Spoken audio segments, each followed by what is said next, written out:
একটা সংসার নষ্ট হওয়ার মূল কারণ কি জানেন?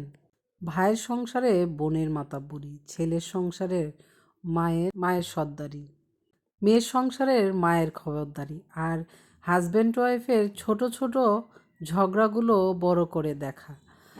একটা কথা মনে রাখবেন, একটা সংসার করতে গেলে জীবনে সুখ দুঃখ সব কিছুই মিলিয়ে ঝিলিয়ে থাকে। শ্বশুরবাড়ি, বাবার বাড়ি, আত্মীয় স্বজন সবাই থাকে।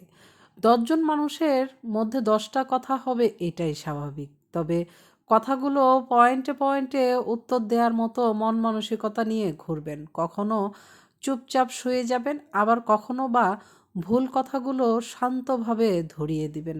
তাহলে দেখবেন একদিন না একদিন প্রত্যেকটা মানুষ আপনার কথাটা বুঝে যাবে, আর আপনিও আপনার বিবেক এবং মনের কাছে সবসময় ভালো থাকতে পারবেন। কারণ আমরা মানুষরা একজন যখন একটা কথা বলে, সেই কথার প্রেক্ষিতে তার চেয়ে বড় কি উত্তর দেয়া যায় সেটা সবসময় চিন্তা করি। একটা জিনিস খেয়াল করবেন, যখন একটা মুহূর্ত যায় যে ঝগড়াঝাটি চলছে, সেই মুহূর্তে সেই মানুষটাকে আপনি যে উত্তরটা দিবেন সেই উত্তরটা আপনার ভুল হতে পারে।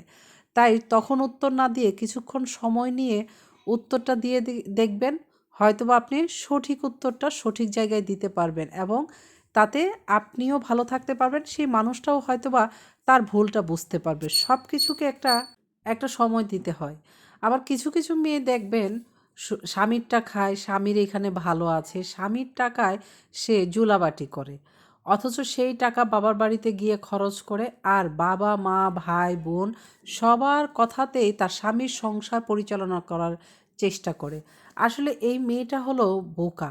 কারণ আজকে যে মেয়ের অর্থকড়ি আছে, সেই অর্থকড়ির জন্য তার ভাই তার বোন তার পাশে থাকবে, তার মা হয়তোবা মেয়ে জামাইয়ের অনেক টাকা আছে জন্য বাবা মা সেই মেয়েকে বেশি প্রাধান্য দেবে।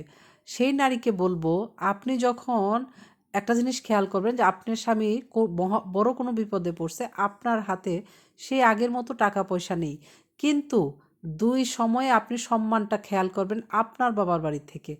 যখন আপনার হাজবেন্ডের অনেক টাকা থাকে তখন সম্মানটা, এবং আপনাকে যে আদর আপ্যায়ন করে সেটা খেয়াল করবেন, এবং যখন আপনার হাজবেন্ডের একটা টাকাও থাকবে না, বিপদমুখী থাকবে, তখন দেখবেন আপনার বাড়িতে আপনার এবং আপনার হাজবেন্ডের আদর আপ্যায়ন কতটুকু থাকে।